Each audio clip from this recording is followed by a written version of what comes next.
Hello friends, তো এই ভিডিওতে আমি তোমাদের একটি নতুন ডিভাইস নিয়ে চলে এসেছি। এই ডিভাইসটি তোমাদের খুবই সাহায্য করবে। এর জন্য 4টি ডায়োড লাগবে 4007 আর দুটো রেজিস্ট্যান্স 120 ওহমের রেজিস্ট্যান্স, আর লাগবে দুটো এলইডি 5 mm এর। বন্ধু, এর ডায়োডের একটি পজিটিভ টার্মিনাল একটি নেগেটিভ টার্মিনাল এখানে সোল্ডারিং হবে। তো বন্ধু, এই সার্কিটটি তোমাদের দারুণ উপকার হবে।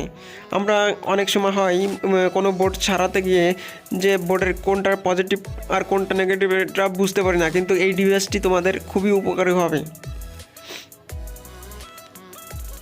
তো লাস্ট অবধি বন্ধু ভিডিওটা দেখতে থাকো।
ফ্রেন্ডস, এখানে এলইডির নেগেটিভ টার্মিনাল রেজিস্ট্যান্সের সঙ্গে এবং পজিটিভ টার্মিনাল ডায়োডের সঙ্গে লাগানো হবে। এখানে সেম রেড এলইডিও